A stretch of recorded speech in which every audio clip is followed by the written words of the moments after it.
Hello Boro fans, it's Joe from Boro Fan TV and this is the preview for the upcoming game on Saturday the 20th of March with a 3 PM kickoff as the Boro take on Millwall in the Scarbet Championship at the Den. Well Boro fans, it's fair to say, I do love back-to-back wins at home, and we did that, obviously with the win at Stoke. We followed that up obviously with the 2-0 win at home against Preston in midweek. It wasn't the best of games, in my opinion, by any means, but, at least we got the 3 points. It keeps our push for the playoffs going. We started out well. Obviously, Preston did have their chances, more notably in the first chance of the game that Liverpool loanee Sepp Vandenberg had, which obviously came off the bar. From then on, great work, obviously, from Yannick Bolasie on the left-hand side. His cross came in, and then it came off the Preston defender, Jordan Storey, for an own goal to put us 1-0 in front. And then the first half was probably one of the key turning points, which obviously saw Preston North End go down to 10 men with Alan Brown getting sent off. Every time Alan Brown plays against us, he's usually a danger, so it was good to eliminate that danger. But on the other side, there was a lot of talk, Sam Morsey, in that scuffle, he could have been sent off himself if VAR would have been played in the Championship. And from what I've seen of it, I think he can count himself very, very lucky that that Morsey did stay on the pitch at that point. And then Preston ended up paying a heavy price in the end with their own manager Alex Neil getting sent to the stands at half time. But fair play to Neil Warnock. He kind of knew Morsey was still a little aggravated about the whole situation, and obviously he could have at least got a red card, if he would have stayed on the pitch, and Preston would have exploited that. But he took him off and brought on Marcus Tavernier, which is in his first appearance in a while, and he ended up getting the second goal. Obviously, Chiba Hakpom hitting the bar, and then Tavernier was there on the follow-up to make it 2-0, and then we steal the points. And we're now currently sit 8th in the league now for the Borough, in just about 5 points, below the playoffs now. So hopefully, going to this next game before we have the international break, following the game tomorrow, hopefully, we finish that up with all 3 points, going to the next international break, in the last 6 games, winning 4 and drawing 1, obviously losing 1, that the controversial one at Swansea, but hey ho, at least we're going to there with full of confidence, of getting into that top 6 come May. Now, obviously, going into this game in South East London coming up, there's only one doubt going into the game, is obviously, of course, Paddy McNair, who went off, looks like a knee problem that he went off with in the Preston game. But he, along with George Saville, have been recently called up to the Northern Ireland squad for the international games they have coming up after this game. So I won't be surprised to say if Paddy McNair will probably be rested for the game tomorrow. It's just a matter of precaution. Could change it slightly. Saville can come in this replacement and play in that one of the holding midfield roles, and obviously probably advance Morsey or Howson a bit further forward. Probably even Tavernier can come back into the fold because he's back as well. Ashley Fletcher's back in the fold as well after a couple of weeks out injury, but it's just a matter of easing him back into the team, because obviously Noam Warnock, he won't want to risk players that have recently come back into the fold after suffering injuries these days.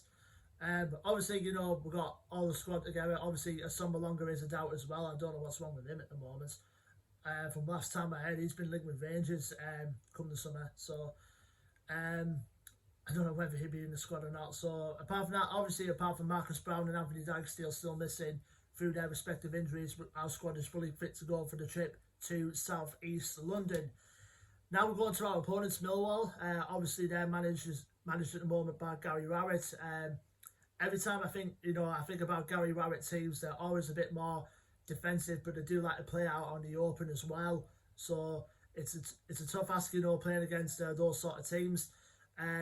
Going into this game at the moment, Millwall currently sit 2 places below us in 10th place at the moment in the Championship. Their record going into this game is played 37, won 11, drawn 16 and lost 10. Last game out for them was a 3-2 defeat in a London derby, no less, away at QPR. So you can imagine them after a defeat in a local derby, they'll be well fired up going into this game.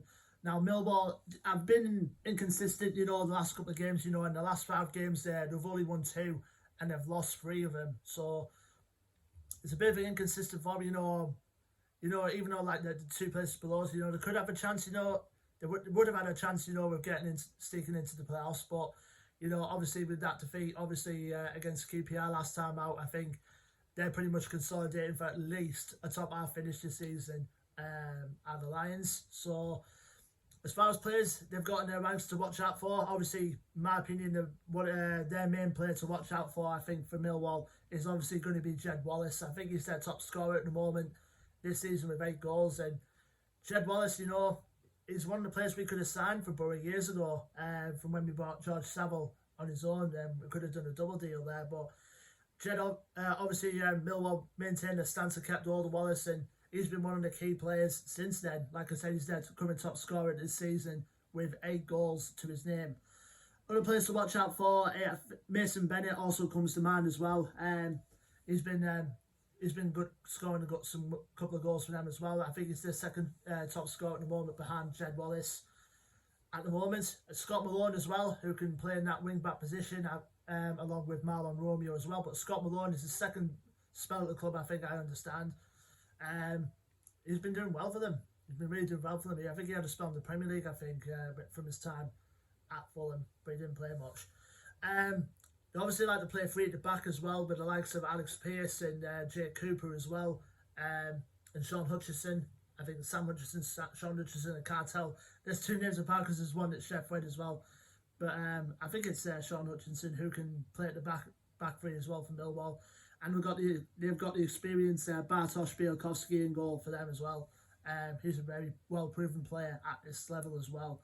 So on the day, Millwall can be hard to beat, but there's times as well they can be easy to defeat. So kind of like a Jekyll and Hyde situation in regards to Millwall, who we get to play them tomorrow.